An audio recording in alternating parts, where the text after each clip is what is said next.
한국어 단어조성 원리를 통한 한글 문해력 강좌 한자 공부의 왕도 403번째 시간인데요. 오늘 우리가 살펴볼 첫 번째 한자는 웅장하다 라는 의미의 장자를 살펴보도록 하겠습니다. 웅장하다 라고 하는 것은 엄숙하면서 볼만하다 라는 의미를 가지고 있다고 보시면 되겠습니다. 하나, 둘, 셋, 넷, 다섯, 여섯, 일곱, 여덟, 아홉, 열 해서 총 10획에 해당하는 한자가 되겠습니다.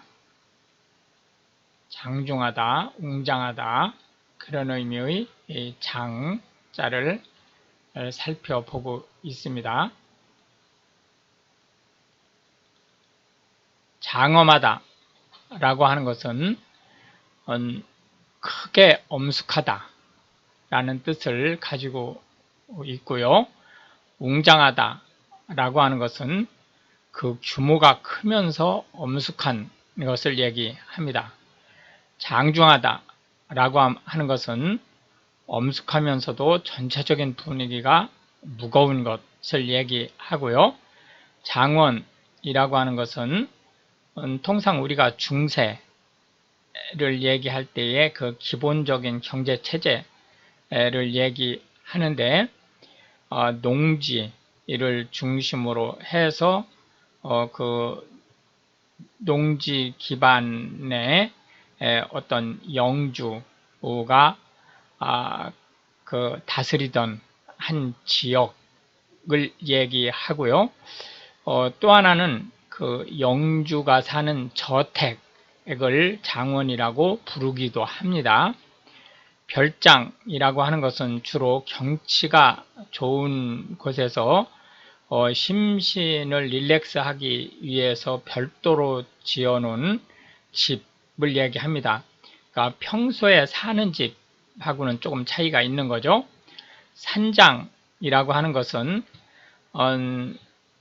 산에 지어진 별장이라는 의미를 일부 가지고 있습니다만은 현대 한국어에서 쓰고 있는 산장은 주로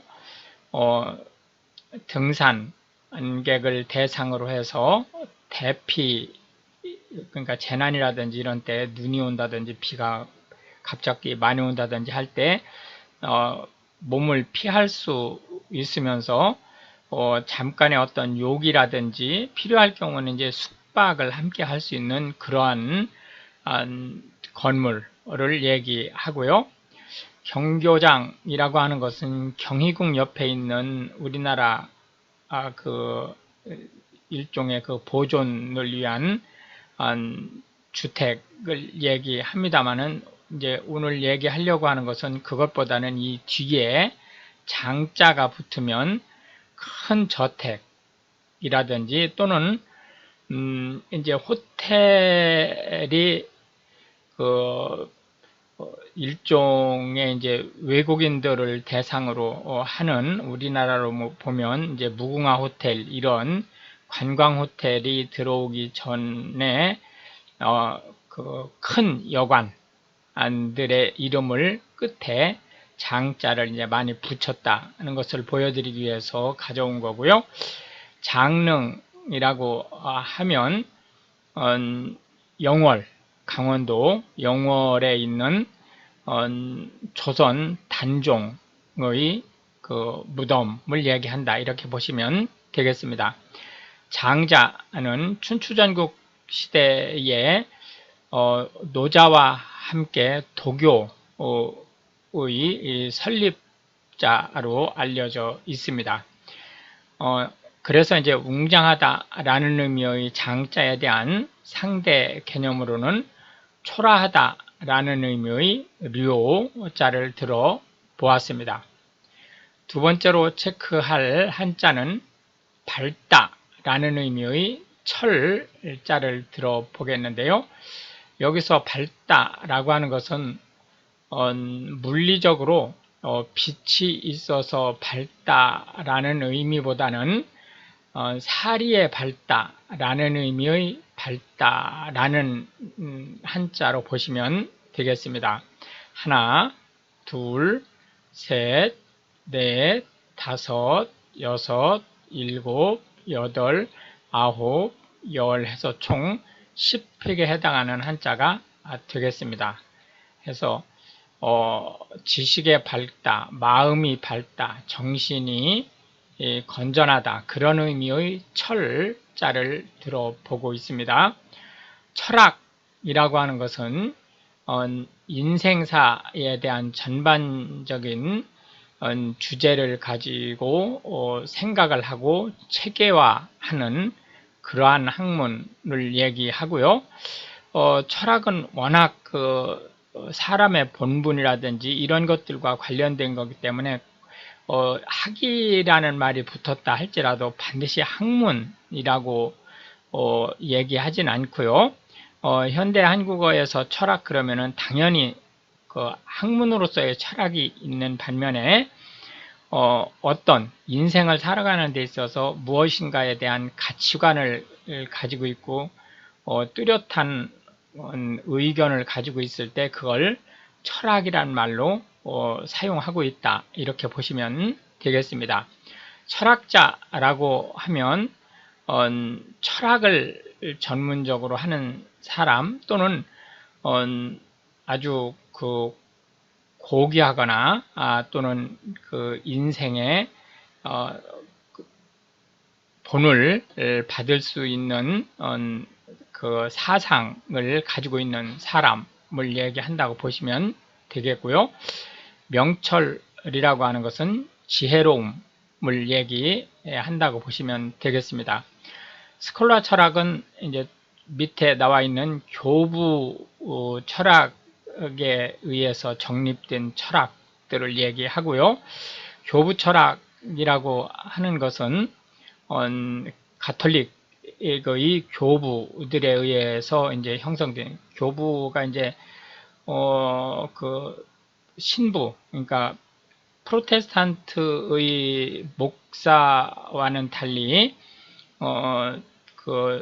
가톨릭의 신부들은 반드시 목양만 하는 분들이 아니죠. 목양하는 쪽이 있고 또 수도하는 신부들이 계시죠. 그런 이제 사고하는 형태의, 학문을 연구하는 형태의 신부들을 우리가 통상 교부라고 얘기를 하는데, 이 교부 철학은 기독교 사상을 단순히 신앙적인 측면으로만 보는 것이 아니고 철학적인 그 사고에 의해서 기독교의 교리를 조명하려고 하는 그러한 사상적 움직임을 주도했었던 그 부류를 교부철학이라고 얘기를 하고요. 경험철학이라고 하는 것은 주로 이제 영국 쪽에서 특히 이제 로크라든지 이런 분들을 중심으로 해서 인지 가능한 부분들은 모두 사람이 경험에서 비롯된 것이다 라고 하는 주장을 했었던 걸 얘기하고, 경험 철학에 이제 반대하면서 주로 이제 독일을 중심으로 해서 일어났었던 것이 사변 철학인데요. 사변 철학의 이제 최고봉은 역시 그 관념론 중에서 3단론법으로 귀결되는 헤겔 철학으로 이제 보시면 될 것 같습니다. 물론 이제 사변 철학은 이제 칸트에서 이제 어떤 초기에 이제 사변 철학 중심을 이제 볼 수 있겠고요. 동양 철학이라고 하면 통상적으로 이제 우리가 얘기하는 철학 사조들이 이제 서양에서 일어난 것들을 중심으로 해서 진행을 하고 있기 때문에 그와 이제 비견해서 동방 쪽에 있는 철학 사조를 통틀어서 동양 철학이라고 얘기를 하고, 그 중에서 이제 한국의 철학 사조에 관련된 내용들을 또 뭉뚱그려서 한국 철학이라고 얘기를 한다고 보시면 되겠습니다. 해서 명철하다 라는 의미의 철자에 대한 상대 개념으로는 어리석다 라는 의미의 우자를 들어 보았습니다. 마지막 세 번째로 싸우다 라는 의미의 투자를 살펴보도록 하겠습니다. 싸우다 라는 의미의 투자는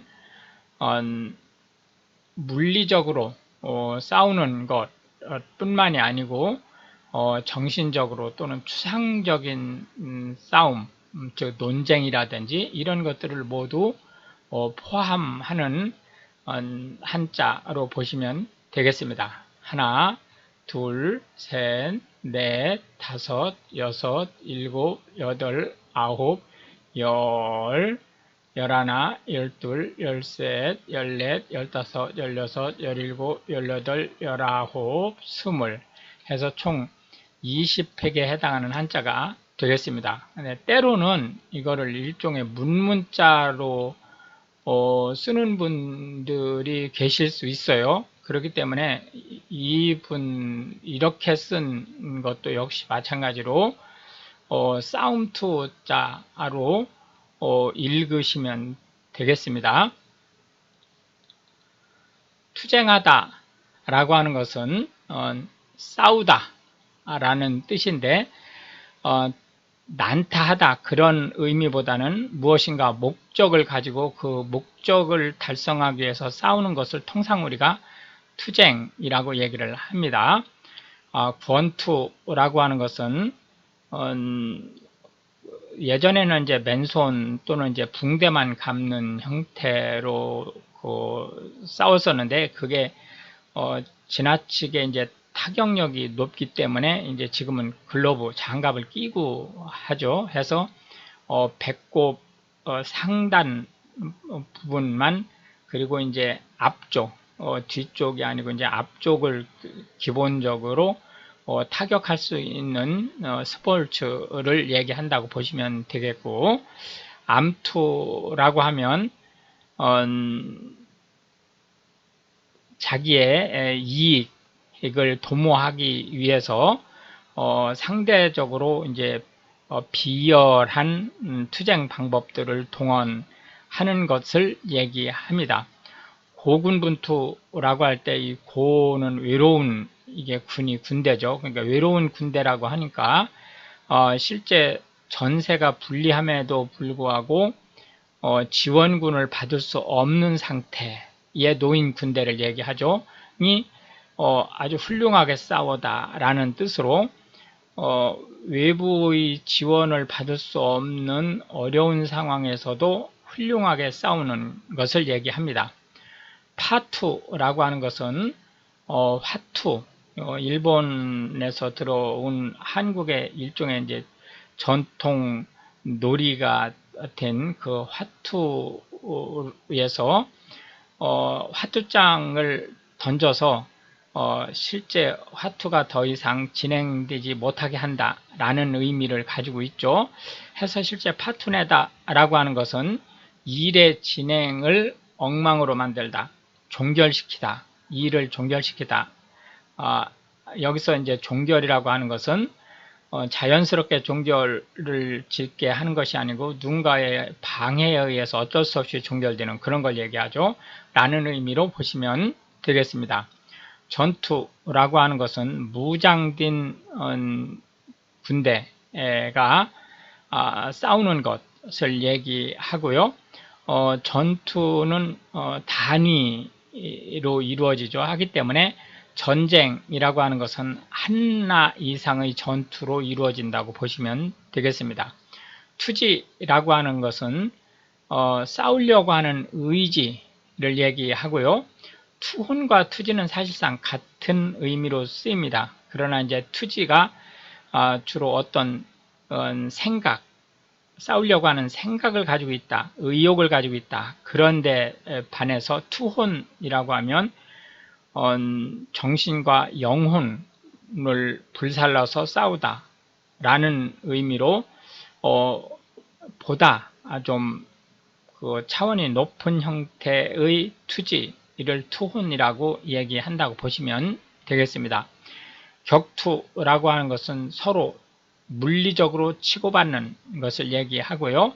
격투기는 그러한 물리적으로 치고받는 운동 경기, 예를 들어서 박싱이라든지 또는 뭐 태권도라든지 우리가 지금 이제 F1이라고 얘기하는 이제 종합격투기라든지 이런 것들이 모두 격투기에 들어간다고 보시면 되겠습니다. 해서 다투고 싸우는 것에 대한 투자의 상대 개념으로는 조화를 이루고 화합하고 평화롭다라는 의미의 화자를 들어보았습니다. 이렇게 해서 이제 오늘도 우리는 3개의 한자 및 각 한자에 대해서 현대 한국어에서 자주 쓰이는 9개씩의 단어 및 그 상대 개념의 한자 하나를 살펴보았는데요. 이것이 한글 문해력 향상에 도움이 되고 특히 외국인으로서 한국어를 배우시는 분들한테 한글 단어가 어떤 원리로 조성이 되는지 그리고 한자가 한글 단어에 끼치는 영향에 대한 폭넓은 이해를 하실 수 있게 되기를 바라겠습니다. 시청해 주셔서 감사하고 우크라이나를 기대해 주시면 더욱 감사하겠습니다.